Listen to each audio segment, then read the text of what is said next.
Good morning. October 17, 2001, a bit more than 20 years ago, I was having breakfast in Lausanne on the lake there. If you haven't been yet, one of the most pastoral places one can imagine.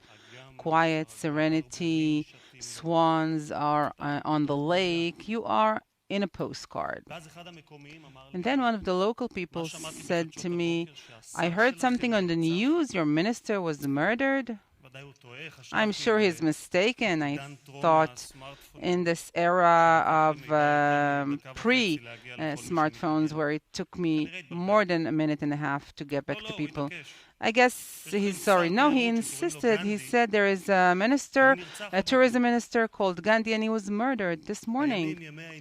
These were the days of the second Intifada, which were days of ebb and tide, as was called. And immediately I realized that I left Israel for only a few days, but here, in a few days' time, we see things happening that in other places do not happen in a generation's time. On the lake in Lausanne, I had this Israeli experience. This is what I felt then.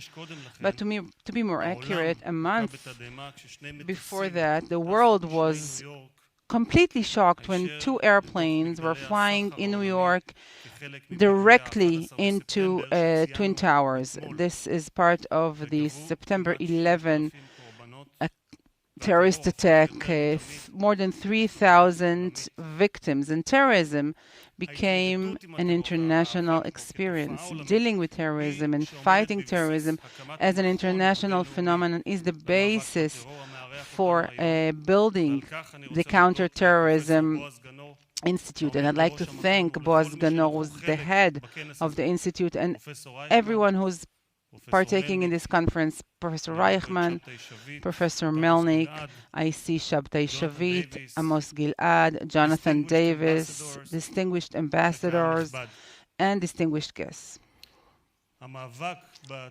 Fighting terrorism is accompanying our lives as a nation, and also my life as a private person. As a nation, we have been dealing with Arab Islamic terrorism even before the establishment of the state. In one cursed weekend that started August 23rd, 1929, and continued for several days later, 173 Jews were slaughtered and killed in Hebron and around it. We call this the 1929 happenings. This was a blood libel. This was the background was a blood libel. Tension in the Western Wall is at its peak, and the Mufti, who is going to be paid later on as a special officer for the SS, his name was Haj Amin El-Husseini, may his name be cursed. We call the people who are persecutors of Israel, may their name be cursed. He entices in his sermon, his Friday sermon, in this blood libel, in this faulty story that the Jews intend to bomb or to put explosives in the Al-Aqsa Mosque. And the people there are now all enticed. They go out of the streets of Jerusalem. They are armed with knives and swords, and they come to the verge of Mea Shearim, a Jewish neighborhood. In the entrance to this neighborhood, there was Rabbi Fisher. He had a pistol. He shot to the head of the rioters and killed him. The rest escaped, ran away. The armored rabbi saved this area, Mea Shearim, the ultra-Orthodox area, from what happened later on in other places, in Tzfat, Hebron, and all the other places in Israel. The blood libel that said that Jews intend to explode Al-Aqsa on the Table Mount is still carried on to this day. It is in the background of the terrorist attacks that we are experiencing. The religious event, the religious sentiment, is creating these very, very big emotions. I said that terrorism is part of my personal life. Throughout my adult life, more than in my military service, where I reached the rank of a major. I was also heading a committee that dealt with security issues. I was a member of the cabinet and have had two meaningful positions in the governments of Israel. The most rewarding period of time that I personally experienced was the one when I was in the Shabak, in the General Security Services. These were the days of Second Intifada, exploding buses, shopping malls that were attacked. Terror was striking very hard, harder than ever. In the Shabak, they established a very innovative small unit which intends to fight terrorism with instruments they did not have previously, and I joined this unit. In these days, the unit saved more citizens than all ER put together in the states of Israel, thwarting many of the terrorist attempts. Each attempt that was stopped, and the unit was a main agent there. This meant another bus that did not explode, another restaurant or shopping mall that did not suffer a terrorist attack. This meant people who could have been killed, but their lives were saved. Not only their lives, but their life routine. They live amongst us. Naturally, they had children, maybe they even have grandchildren, and so I define that time as the most rewarding period of time in my life, perhaps forever. But are we doomed to live on our sword forever and ever? Can we reach peace?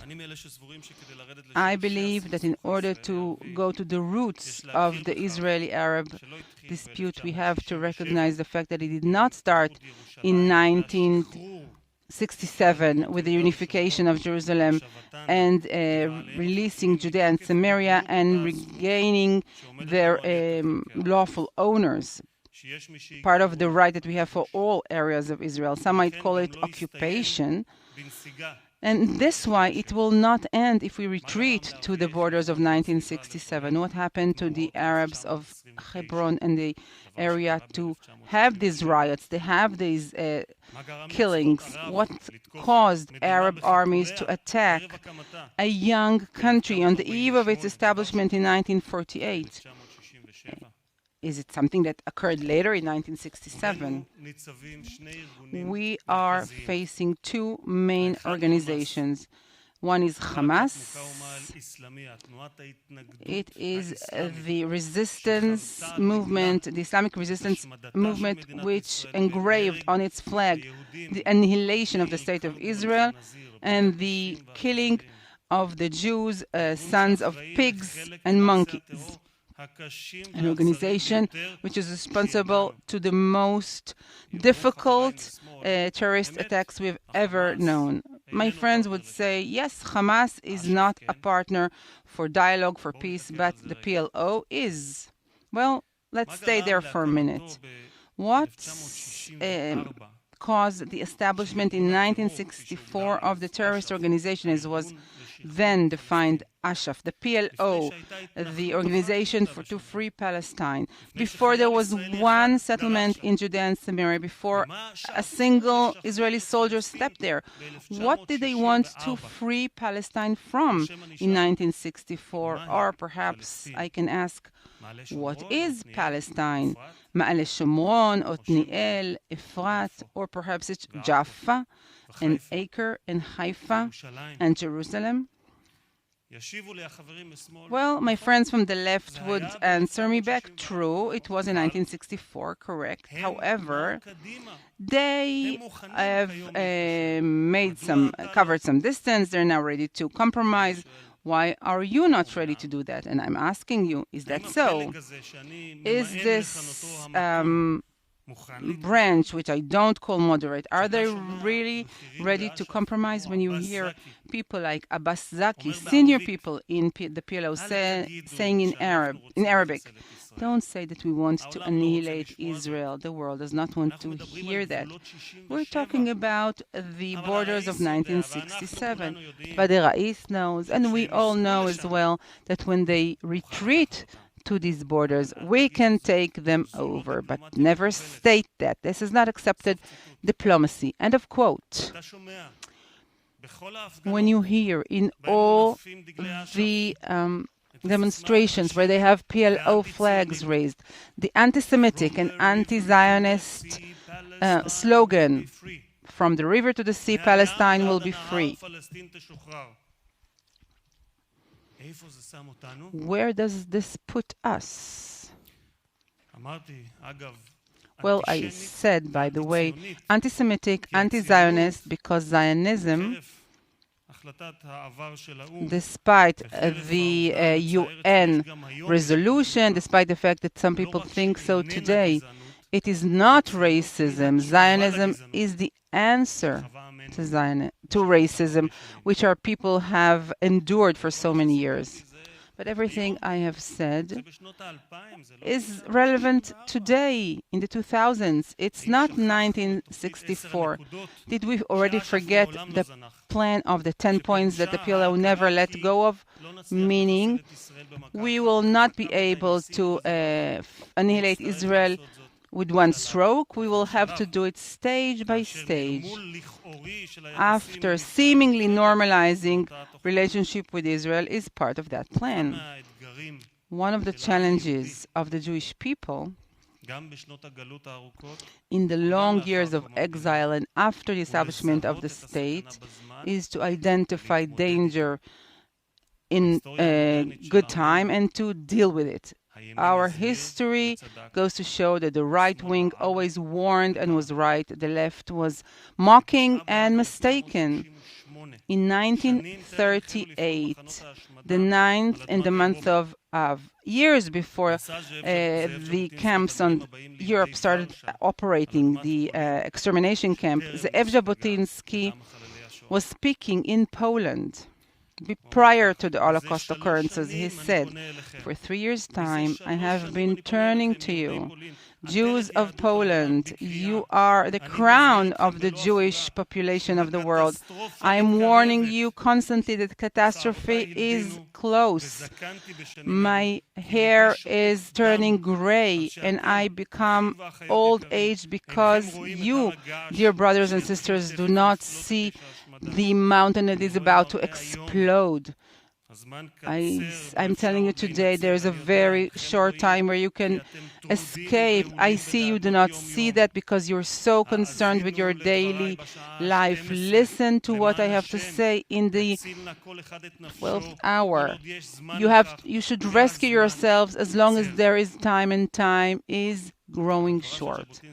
But what Jabotinsky said did not end there. He also added the prophecy that follows. And one other thing that I'd like to tell you, on the 9th of the month of those who will escape catastrophe will have this festive moment of a great Jewish celebration, the rebirth of a Jewish state. I do not know if I'll see the day, but my son will. I believe it as much as I'm certain that tomorrow morning the sun will rise again. I fully believe in that.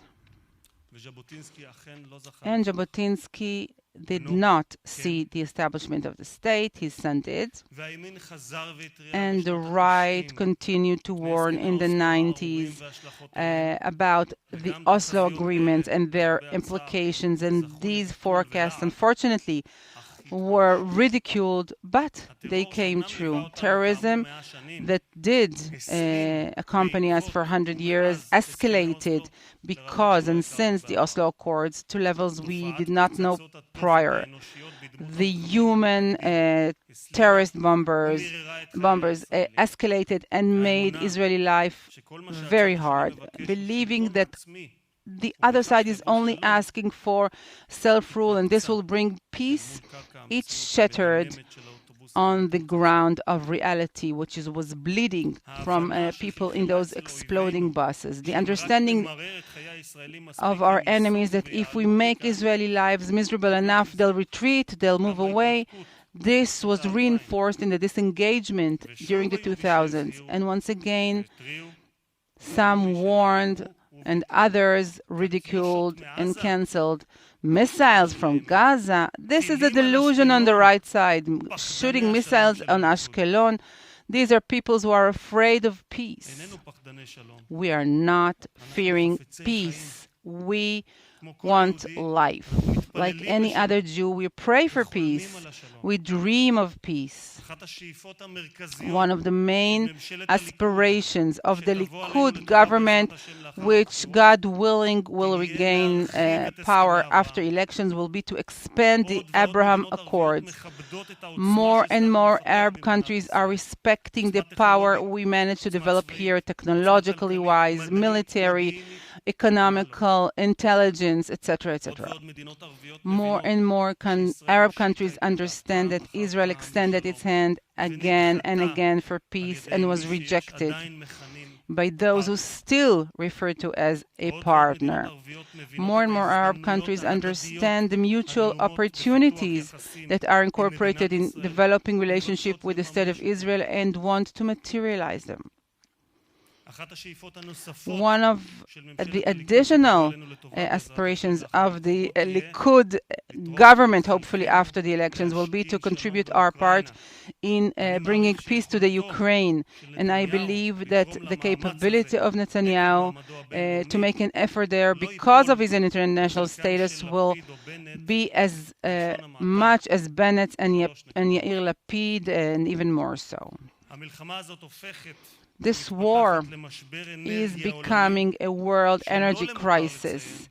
And we should note that Israel does not suffer from it as many other European countries because of the gas outline that we acted in order to take the gas out of the water. Those who are now in the government wanted to leave gas there. And peace is not only a heartfelt goal. You don't need to lecture us regarding peace. I was a minister in a government that signed peace agreements with 4 Arab countries, and in 2 I already visited, like many other Israelis, together with my family members. And peace is not only part of our dreams and prayers, but it is possible. But only when it is based on 2 pillars, education and economy. Education, the incitement to terrorism has to stop. Paying salaries and giving grants from the Palestinian authorities to terrorists, including those who slaughtered Hadass Fogel, 2-month-old baby in her crib. This has to stop.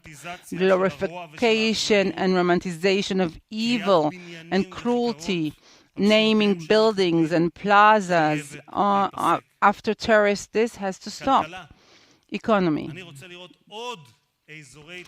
I would like to see industrial areas like the one that we have in Barkan. Thousands of workers, Jews and Arabs, working alongside one another, sharing breakfast, greeting one another for their holidays, and exchanging family photos that I saw it with my own eyes.